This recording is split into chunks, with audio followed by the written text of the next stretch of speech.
Halo semua, kembali lagi dengan saya di Belajar Bareng Amarket. Di episode kali ini, kita akan membahas tentang emas sebagai aset pelindung. Ya. Kenapa emas disebut sebagai aset pelindung? Dan apa yang perlu kamu ketahui sebelum menjadikan bagian dari strategi investasi kamu? Yuk kita mulai. Apa itu aset safe haven? Ya.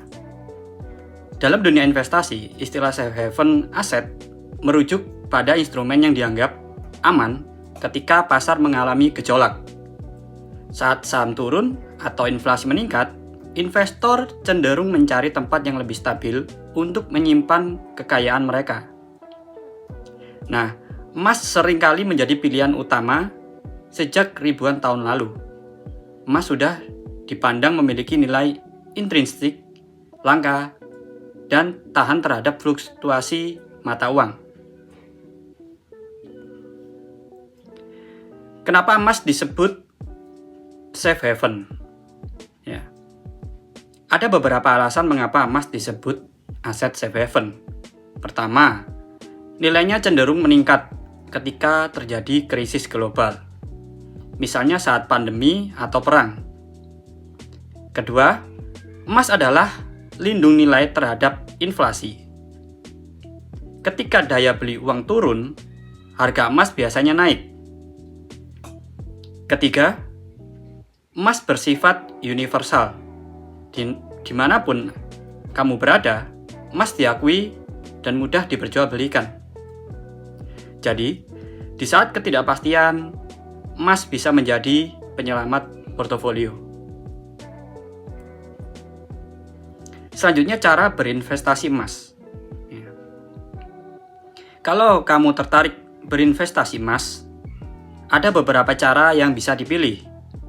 Emas fisik, seperti emas batangan atau emas koin, cocok untuk yang ingin memiliki bentuk nyata, tapi perlu tempat penyimpanan yang aman. Kemudian ada reksadana atau ETF emas. Lebih praktis karena tidak perlu repot menyimpan fisik emas, cukup lewat pasar modal.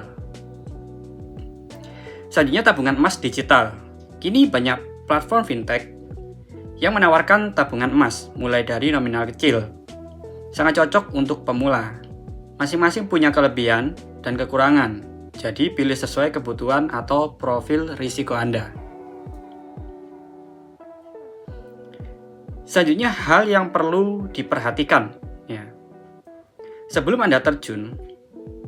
kamu terjun, ada beberapa hal yang perlu diperhatikan. Jangan menaruh seluruh uang di emas, ya, karena harga emas juga bisa berfluktuasi. Gunakan emas sebagai diversifikasi, bukan satu-satunya investasi. Perhatikan biaya tambahan seperti biaya penyimpanan atau spread jual beli. Dengan begitu, emas bisa benar-benar berfungsi sebagai pelindung, bukan malah jadi beban. Baik, kesimpulannya, emas memang layak disebut safe haven asset, ya, atau aset pelindung.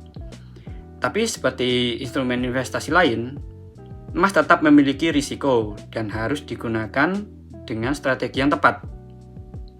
Ya, baik, sampai segitu dulu untuk episode kali ini. Kalau kamu suka dan melihat video ini bermanfaat, jangan lupa klik like, subscribe, dan nyalain lonceng biar gak ketinggalan video edukasi keuangan lainnya dari kami. Sampai bertemu lagi di episode Belajar Bareng Amarket selanjutnya.